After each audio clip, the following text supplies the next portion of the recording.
দেশের বর্তমান বিপর্যয়ের কারণে আমি কৃত্রিম বুদ্ধিমত্তা ব্যবহার করে অপপ্রচারের শিকার অন্তর্বর্তী সরকারের প্রধান উপদেষ্টা ডক্টর মোহাম্মদ ইউনূস। কয়েকদিন থেকে সামাজিক মাধ্যমে তার একটি ডিপফেক ভিডিও দেখা যাচ্ছে, যেখানে জুয়ার সাইটে তাকে বলতে শোনা যায়, আমি আপনাদের জন্য একটি নতুন অ্যাপ্লিকেশন তৈরি করার সিদ্ধান্ত নিয়েছি। ক্রেজি টাইম একটি নিরাপদ যা সহজ নিবন্ধনের জন্য কাজ করে। প্রথম দিনেই মাত্র ৫ টাকা বিনিয়োগ করে আপনি ১ লক্ষ টাকা পর্যন্ত আয় করতে পারেন। প্রথম দিনেই ৫০,০০০ বা এমনকি ১ লক্ষ টাকা জিততে পারে। উদ্বেগের বিষয় হলো সাধারণত ডিপফেক ভিডিওগুলো অনেক সময় খালি চোখেও দেখে শনাক্ত করা যায়, কিন্তু এই ভিডিওতে প্রযুক্তিকে এমনভাবে ব্যবহার করা হয়েছে আপাত দৃষ্টিতে বোঝা মুশকিল যে ভিডিওটি নকল। ফেসবুকে আসলে এক ধরনের প্রযুক্তিগত ব্যবহার করে ওরা সবকিছু ম্যানেজ করতে চায়, কিন্তু আসলে আমরা মনে করি যে ফেসবুকের এই ব্যবহারটা ইংরেজি ক্ষেত্রে যত ভালো কাজ করে অন্যান্য ভাষায় তত বেশি কাজ করে না।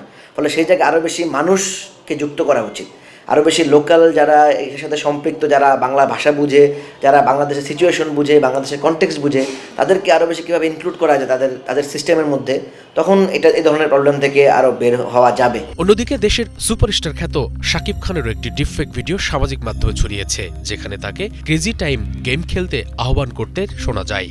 আমি কখনোই কল্পনা করতে পারিনি এভাবে উপার্জন করতে পারব। বিষয়টি নিয়ে একটি প্রতিবেদন প্রকাশ করেছে ফ্যাক্ট চেকিং সংস্থা ডিসমিস ল্যাব। বাংলাদেশের আইনে জুয়ার অ্যাড প্রচার নিষিদ্ধ। মেটার পলিসিও বলছে যেসব দেশে আইনে জুয়া নিষিদ্ধ সেখানে এসব অ্যাড চালাবে না মেটা। অথচ মেটার অ্যাড রিভিউ সিস্টেমের দুর্বলতাকে ব্যবহার করে দেদারছে চলছে এসব বিজ্ঞাপন। আমাদের প্রধান উপদেষ্টা ডক্টর মোহাম্মদ ইউনূস এবং আরেকজন উপদেষ্টা নাহিদ ইসলামকে ব্যবহার করে ডিপফেক প্রচারণা চালানো হয়েছে, যেগুলো আসলে এক ধরনের বেটিংয়ের ক্যাম্পেইন ছিল। সো মানে আমরা আগেও এই ধরনের ডিপফেক ব্যবহার পাইছি, কিন্তু এটা একটু ডিফারেন্ট এই জায়গা থেকে যে এটাতে আসলে শুধুমাত্র ডিপফেক অডিও ব্যবহার করা হয়নি, ভিডিও ব্যবহার করা হয়েছে আর কি।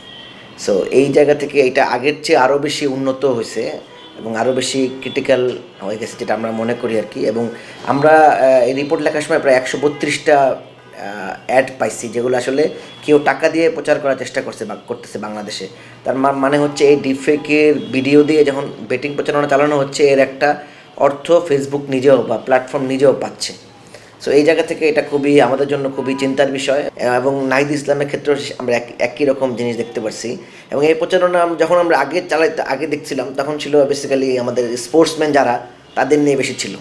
এবং এর বাইরে মূলত আমরা বিটিআরসি চেয়ারম্যানকে একবার দেখছিলাম, আর র্যাবের মুখপাত্রকে একবার আমরা এই ধরনের তাকে ব্যবহার করে এই ধরনের প্রচারণা আমরা একবার পাইছিলাম বেটিংয়ে। অন্য ডিপফেকের একটা ক্যাম্পেইনে আমরা এটা পারছিলাম, বিশেষ করে ভিয়েতনাম, ক্যাম্বোডিয়া থেকে এই ধরনের প্রচারণা বেশি চালানো হয় বাংলাদেশে।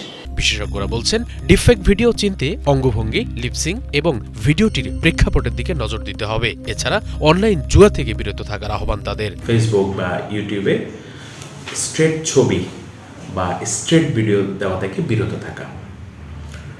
কোনো একটা ছবি বা ভিডিও যখন প্রচার হয়, সেটা অবশ্যই যাচাই করা যে সেম ধরনের কোনো কন্টেন্ট সোশ্যাল মিডিয়া বা ফেসবুকে আছে কিনা। অনলাইনে কিছু ওয়েবসাইট আছে, ডিপফেক স্ক্যানার দিয়ে যদি আপনি সার্চ করেন, সেখানেও কিন্তু আপনি এই ধরনের কোনো ভিডিওকে অ্যানালাইসিস করতে পারবেন এই স্ক্যানার সফটওয়্যার দিয়ে। শুভ ইসলাম, বাংলা ভিশন, ঢাকা।